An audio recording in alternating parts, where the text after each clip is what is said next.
Hello friends, मैं doctor Swati Gupta, infertility IVF consultant, laparoscopic surgeon, Ashirwad hospital and infertility centre, Indira Nagar, Lucknow से। आज हम बहुत ही बेसिक चीजों के बारे में बात करेंगे, जो है फीमेल रिप्रोडक्टिव सिस्टम, जिसको समझना सबसे ज्यादा इंपॉर्टेंट है कि एक फीमेल में रिप्रोडक्शन के लिए कौन कौन से ऑर्गन्स होते हैं और किन ऑर्गन्स प्रेगनेंसी अचीव होती है। तो एक फीमेल में जो रिप्रोडक्टिव ऑर्गन्स है वो 3 है। मेन है यूट्रस, इसके बाद है इससे अटैच्ड ट्यूब जिनको हम फैलोपियन ट्यूब्स बोलते हैं, और तीसरा पार्ट होता है ओवरी। नॉर्मली जब एक लड़की 14-15 साल की होती है तो इस ओवरी से एग रिलीज होने की प्रक्रिया, जिसे ओव्यूलेशन कहते हैं, वो at the time of menarche start होता है 12 to 13 ईयर ऑफ एज में, और ये ओव्यूलेशन 45 ईयर्स तक की एज तक चलता है, और उसके बाद ये धीरे धीरे कम हो जाता है और मीनोपॉज आ जाता है। जब रिप्रोडक्टिव एज ग्रुप में फीमेल प्रेगनेंसी प्लान करती है तो ये रिप्रोडक्टिव ऑर्गन्स किस तरीके से काम करते हैं। सबसे पहले ओव्यूलेशन जो फीमेल में होता है वो पर मंथ सिंगल ओव्यूलेशन या डबल ओव्यूलेशन होता है। ओवरी का काम होता है एग रिलीज करना।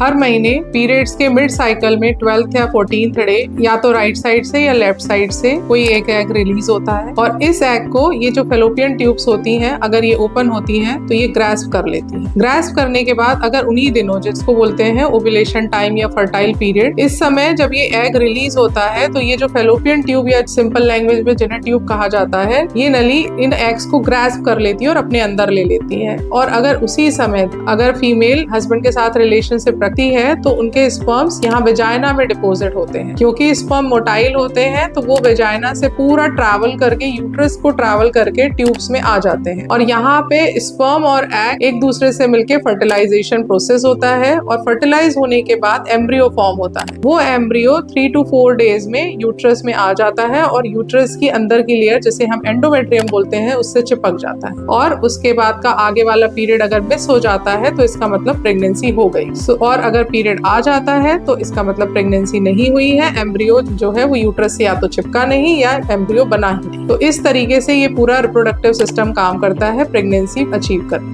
Thank you friends. अगर आपको ये मेरी वीडियो अच्छी लगी हो और इसके बारे में अगर आपको और भी कुछ जानकारी लेनी हो तो आप मेरे चैनल को सब्सक्राइब कर सकते हैं, लाइक कर सकते हैं, फॉलो कर सकते हैं, और भी लोगों को शेयर कर सकते हैं। Thank you.